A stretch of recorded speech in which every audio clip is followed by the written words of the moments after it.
Kashmiri Shaivism being the most advanced form of Tantra in the universe.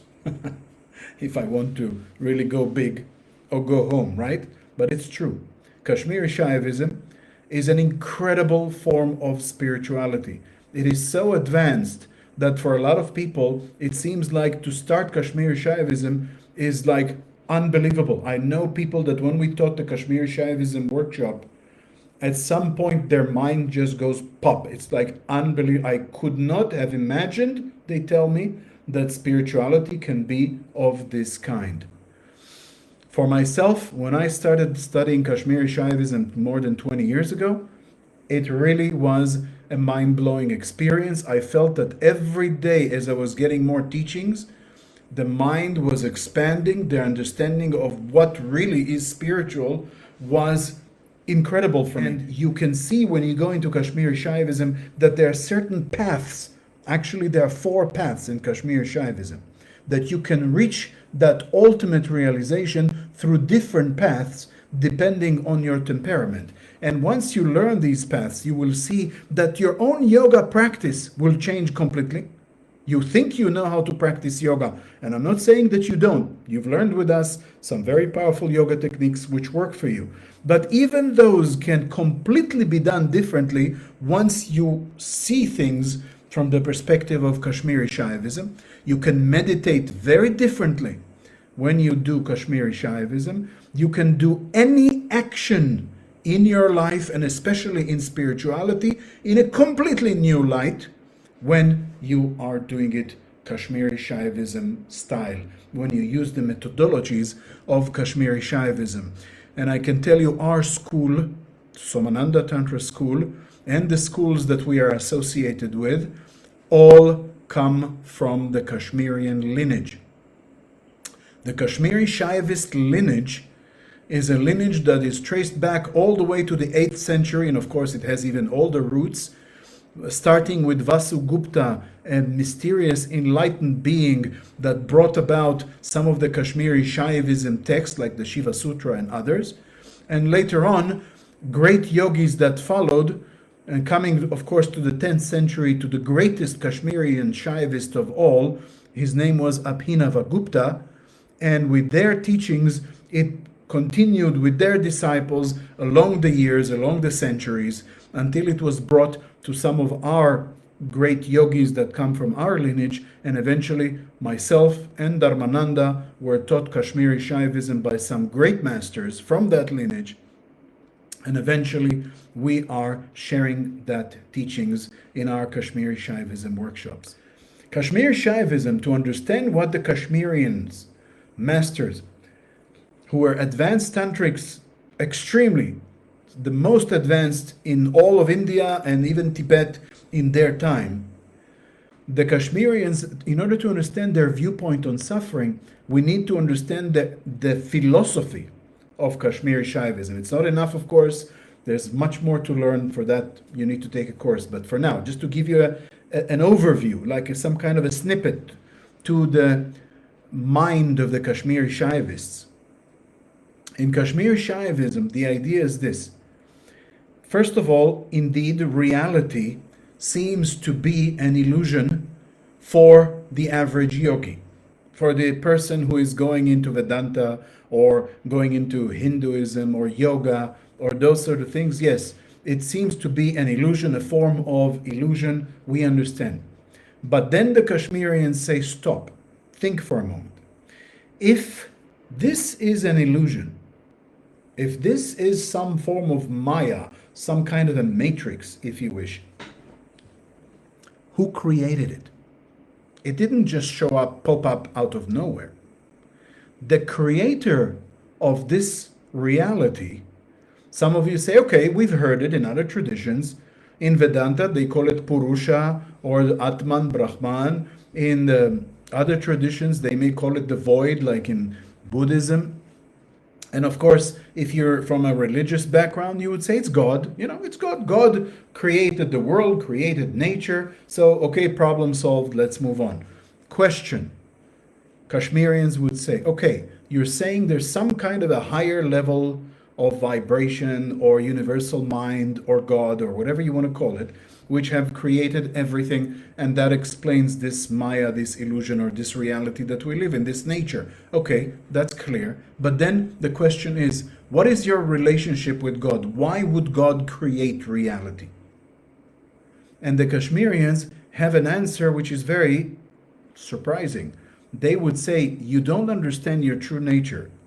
And your own true nature is that you are one with that divinity. That divinity is not somewhere out there. People think, okay, there's a God out there in the clouds, and he's, like an old man with a white beard, and when you behave, it rewards you, and when you are behaving badly, you are punished, and so on. That's a very kind of a religious viewpoint on things. However, the Kashmirians say, first of all, there is no such thing as space. Because space, according to Kashmiri Shaivism, and there's others, but we'll get to that soon, even space, it's actually what the Kashmirians call one of the armors or kanchukas. In other words, this is one of a few elements that limit consciousness. And your consciousness is limited when you think, okay, I am here, you are over there, there's a distance between us, there is a difference between us. But the truth is, according to Kashmiri Shaivism, and they don't just philosophize on these things, they actually have practices, meditations, and techniques that prove it.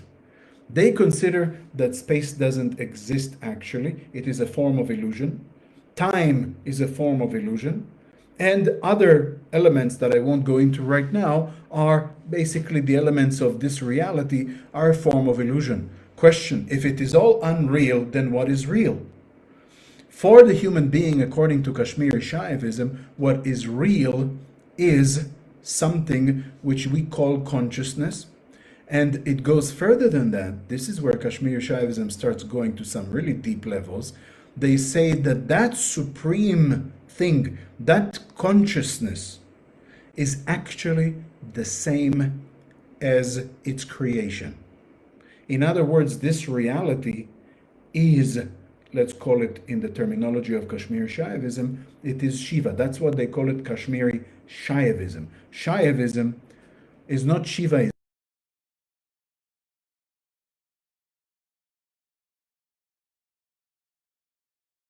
Kashmiri Shaivistic approach, or Kashmiri Shaivism, is telling us that our true nature is that pure consciousness. We are unaware of it. We get lost, but we don't realize that we are that consciousness, but at the same time, that consciousness is reality. It is the same as Maya. And that's why some of the great masters that were very powerful in those levels, like Swami Shivananda and others, they would say, your mind is the illusion. And your true self is the same as manifestation. To avoid confusion, let me make this very clear by a simple statement coming from the great Kashmirian poets, philosophers, and enlightened beings. One of them was saying the following. They said, you are the one who is seeing, you are that which is seen, and you are the process of seeing. You are everything. This is a bit too much for the mind to comprehend, and it sounds like some kind of, armchair philosophy. But in Kashmiri Shaivism, you actually learn how to meditate and practice by using very special techniques to actually reach deep realizations of these statements. Having said that, let's understand, therefore, how does suffering is seen from the perspective of Kashmiri Shaivism. Suffering is a form of illusion, as we said earlier, because the mind is impure, but the Kashmirians would go one step further and tell you that suffering is part of the enlightened state of consciousness. It seems like even impurities are part of the divine, according to the Kashmirians. And in order for us to surpass suffering, it's not just an understanding that needs to be made that suffering is just an illusion, we need to know our true nature. According to Kashmirians, we bring the divinity into the matter. That is a big statement. Can you reach enlightenment? Perhaps. But can you bring enlightenment to this manifestation, to this reality? Can you make your existence enlightened and even enlighten the world? It sounds like some kind of superpower. It's much more than that. And that's why the Kashmirians reached levels of consciousness that were beyond any other spiritual masters, because they could go to levels of understanding and levels of realization that are beyond anything that a human mind can comprehend. So by doing this, we realize that suffering, according to the Kashmirian tradition, is actually as God, as beautiful as pleasure, as anything else in life. And again, it's very easy to understand it as a kind of philosophy or some kind of a sweet statement to make you happy. But it's not.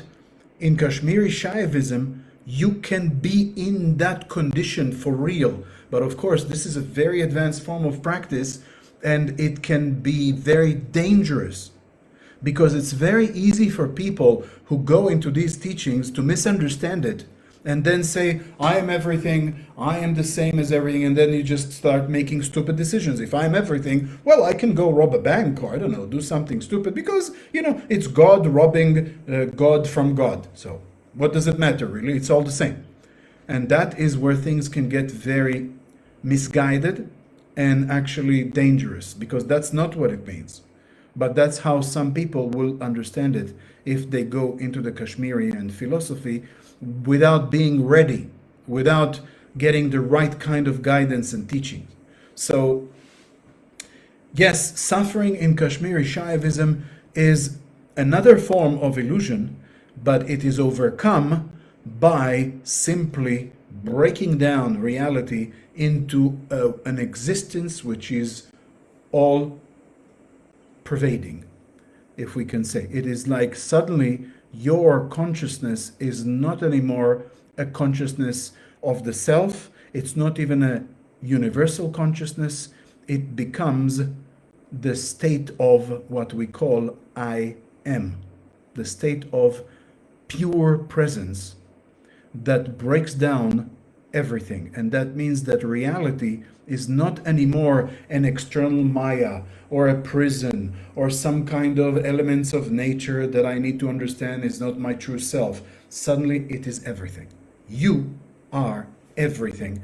And the Kashmirians reach such high levels, and that's why in Kashmiri Shaivism there have been many of the great masters that were able to do incredible things, paranormal abilities, what you and I would call paranormal, because for them it's not paranormal. If you are everything, then you can do anything. It is a sort of omnipotence. At that level, suffering is suffering only because you call it by name, but it has no more meaning to it. You associate a meaning to suffering, or to pleasure for that matter, or to anything else. You associate meaning to it because you are everything and you chose to. At the same way, you can choose to associate something else to it, a different meaning, or you can just make it disappear like a soap bubble. Now, of course, it sounds like a great promise. Wow, Kashmiri Shaivism sounds like I can do anything.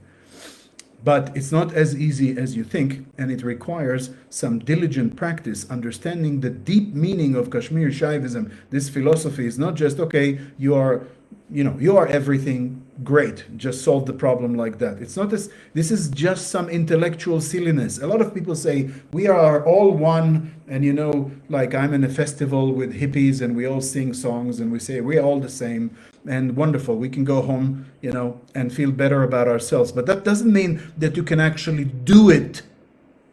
Can you actually do it? And that's why one of the great philosophers of Kashmiri Shaivism was saying that when I wanted my teacher to teach me, and he told me that I am everything. What I had to do was to believe him, and then it suddenly came true. I know it sounds so simplistic. What I just told you, when you go into high states of consciousness, it makes sense in a completely different way. Not in what you say. Well, obviously, if you believe him, then you are that. Actually, if I'm telling you right now that you are a billionaire, does that make you a billionaire right now? Literally? But in Kashmiri Shaivism, this is as far as it goes. You are the reality. Now, it sounds very amazing and a bit weird to think this way, but you can see that according to Kashmiri Shaivism, when we're talking about suffering, it is simply a choice. It is a misunderstanding. And that's why Kashmiri Shaivism say that by projecting your consciousness in the way that you are one with everything, then suffering becomes a choice which is unnecessary. So it sounds very mind-blowing, Kashmiri Shaivism, and I know it's very difficult to really understand it, and that's why we need to take it step by step. So I highly recommend, if you want to learn spirituality, which is the most advanced that exists, and I can tell you that from personal experience. I've studied Buddhism in monasteries, I've done many things in spirituality. Nothing comes even close to how far and how advanced Kashmiri Shaivism can be. And I know other teachers, some of my gurus, who have done very advanced teachings, and they tried so many, from Christianity to even Zen meditations and others. Kashmiri Shaivism is the top of the top. It is truly the elite of spirituality on this planet. And that's why I am talking about these things. And I'm very passionate about sharing the teachings of Kashmiri Shaivism. And I would urge you, join us in the Kashmiri Shaivism workshop, which is coming soon. This will be a journey into enlightenment. Join it with me. Thank you all very much.